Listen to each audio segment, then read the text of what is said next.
Okay, everyone. So we have the latest chapter of the Boruto 2 Blue Vortex manga, and I'm here to give you guys my review as always. Now, before we get into the review, I just want to apologize ahead of time because I've been sick for the past couple of days. So if my voice doesn't seem like it's all here, it's because I'm still in the middle of recovering from being sick. So just wanted to apologize ahead of time, but let's just go ahead and get into this because we definitely do have a lot to talk about based on what happened in this chapter. So let's just jump right into it. So right here at the beginning of the chapter, we have the actual conversation that happened between Boruto and Momoshiki. We actually get some more details of their deal and what it actually, entails. And we actually get to learn some things about the relationship between Boruto and Momoshiki, where we find out that Momoshiki essentially and Boruto basically have access to all of each other's thoughts. Now, this is something that we were able to predict based on some of their interactions after Momoshiki used the karma mark to revive Boruto. And we saw those moments between them when they were in the lodge that they were in, when basically when Boruto was able to access some of Momoshiki's memory. So we knew there was a connection between the two, but now we have more details on it where basically all of their thoughts are completely available to each other. So basically they can't lie to each other about anything. That's why Momoshiki knows that when Boruto is making this deal and he says, I will give you my body in exchange for the power to be able to get rid of Jura, Momoshiki knows that he's not lying. And he also knows what Boruto is actually planning, that if Momoshiki does take over, if they are successful in taking down Jura, that his plan is to basically have Kawaki kill him. And Momoshiki's basically telling him, and it's not that he needs to tell him because Boruto will just know because he has access to Momoshiki's thoughts. He basically tells him that essentially if Kawaki does try to kill me, I'm just going to kill Kawaki. And I'm assuming that by kill, he means he's going to feed him to the Ten Tails and he's going to grow a chakra fruit, since that's still Momoshiki's goal. He still wants the Earth's chakra fruit, which if you know about the chakra fruit that would be produced from Earth, you understand why he wants it, considering the chakra fruit is a collection of chakra and information from every living being that's ever existed on that planet, which would include beings like Shibai, Madara, Hashirama, all of the Otsutsuki that have been there, including Momoshiki, Kinshiki, and of course now the divine trees, which are incredibly powerful. So all of them are going to be included in that chakra fruit. So whichever Otsutsuki does get their hands on it and they consume it, they're going to be incredibly broken. They will without question be the strongest character in the entire series. So right at the very end, when Boruto is basically asking him, so do we have a deal or not? And Momoshiki tells him, well, I mean, you don't even need to ask. You already know my thoughts. And he says, yeah. And we see the karma mark fully activate on Boruto. And this is where Momoshiki tells him that not only will you have access to the karma's power, but you'll have access to all of my abilities and you can use whatever the hell you want and just go on and go crazy.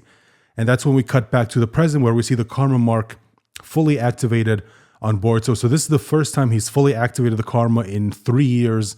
And now we are seeing just how much of a boost Boruto's gotten from the karma mark. So he basically effortlessly manages to destroy one of the Mamushi clones using a Rasengan. Now, one thing that we do need to keep in mind that we were told that these Mamushi clones, because one of the downsides of this ability, the cloning ability, is that while yes, they do have access to the full power of the original, their battle IQ is heavily lowered. So we're talking about a guy who, has a lot of power, but essentially has next to no idea how to properly use it.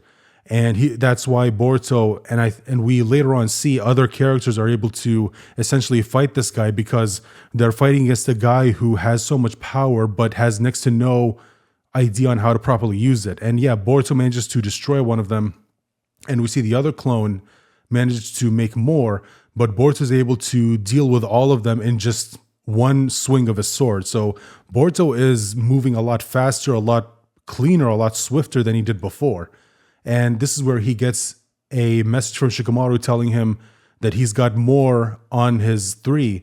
And this is where we see Boruto activating his Byakugan. So he now is able to access Momoshiki's Byakugan. And he can see where they are. And we see him use the Uchiha-style Shuriken Jutsu that Sasuke clearly taught him, that we saw him try to teach him right at the beginning of Boruto, and we see it being used right here, and he was able to basically use it to activate Flying Raijin to teleport to the other Mamushi clones, and this is where we see him use a giant Rasengan. Now, this is important because if you remember, when Boruto was training with Kakashi, Kakashi told him that the giant Rasengan was essentially going to be impossible for Boruto. But here, thanks to Momoshiki's power and the power up he got from Karma, using the giant Rasengan is essentially available to him right now.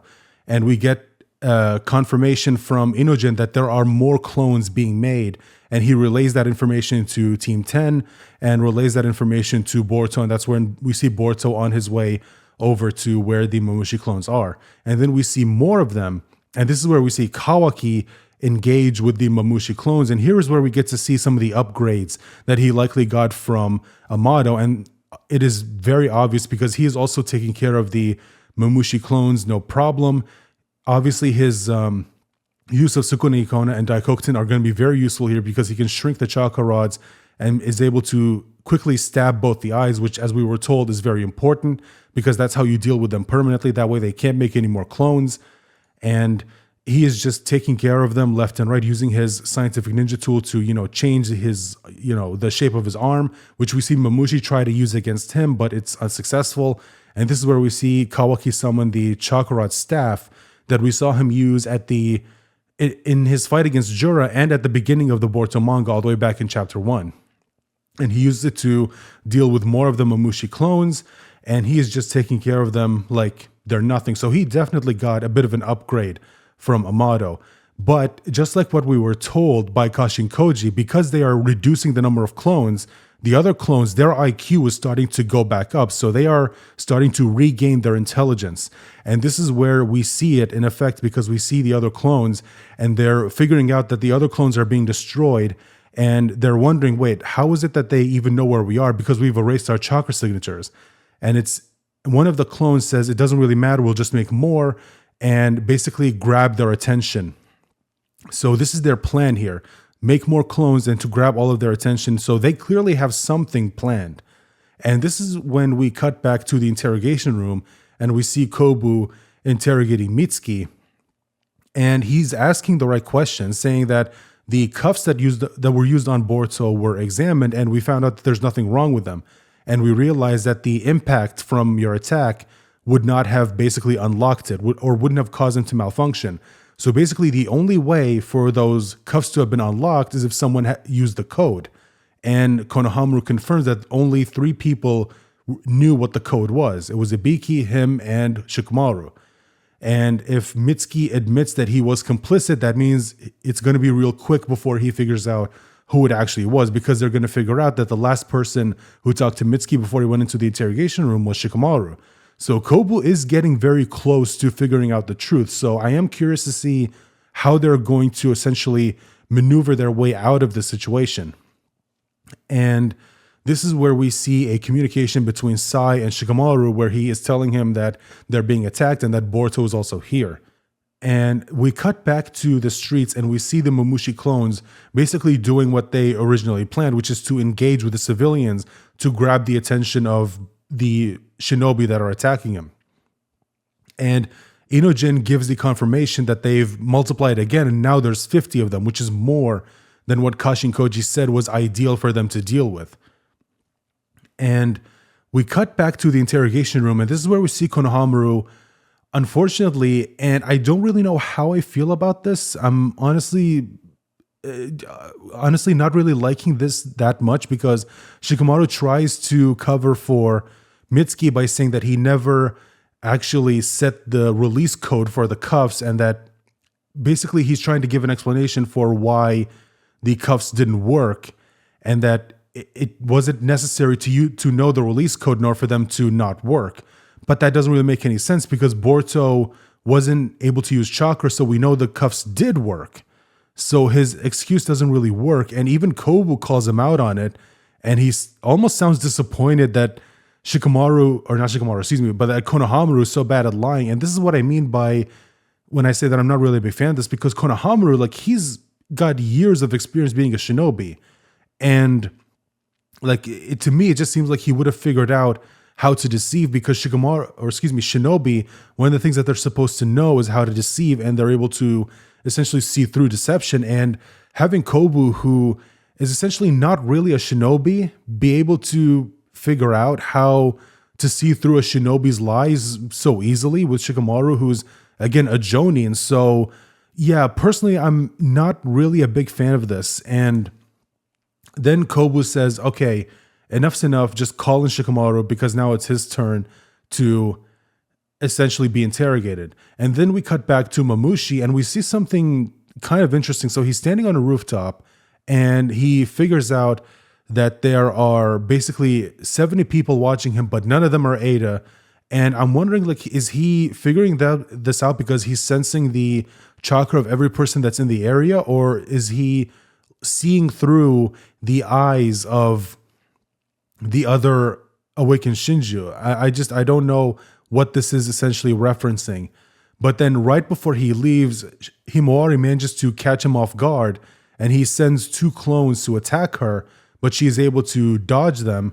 And that's when Shikadai and Chocho come in, and we see Shikadai debut a new jutsu where he actually casts the shadow paralysis at them, and he's able to catch them and able to essentially control them, which is very, very interesting. Like, this is a very useful ability, the shadow paralysis, if you think about it, and the way he's using it, it's definitely evolved from the way we've seen it be used since it was introduced all the way back in Naruto Part 1.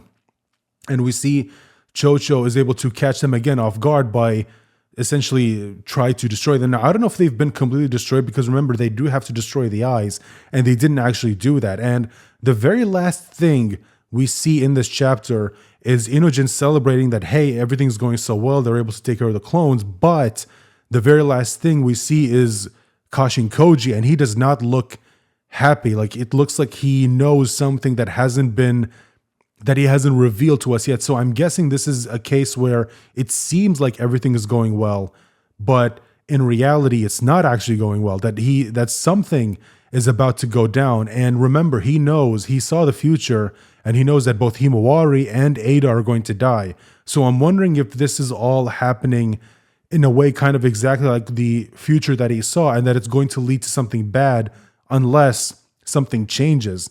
That's just kind of what it seems like to me, at least. Anyway, that's basically where the chapter ends. Now, overall, I thought the chapter was okay, but also just a little bit underwhelming, at least for me personally, because, normally the very last chapter we get for the year, usually something big happens. Like, usually the very last thing that we get in the chapter, like, there's some big reveal, like something to leave you on a bit of a cliffhanger in order to get you excited for the next chapter, which we're going to get next year, and this to me just seems, I don't know, just a little bit underwhelming. Now, there is a cliffhanger, like I said, at the end with Kashin Koji, where it seems like the author Ikimoto is telling you that, okay, yeah, it seems like everything's going well so far, but don't get your hopes up too high just yet.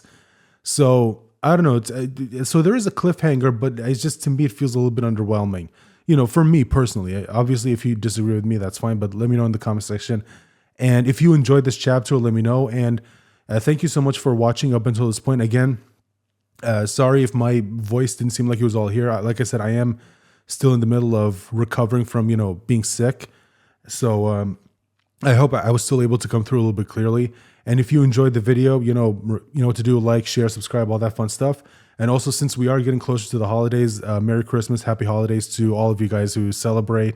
And I hope you had, a good year. I know this year wasn't really, a lot of stuff happened. No need to get into any details, but I do still hope you had a good year. And here's hoping that next year is going to be better than the last. Always hope that the next year is going to be better than the last. And I hope I'll see you guys in January of next year for the next Boruto chapter. Bye for now.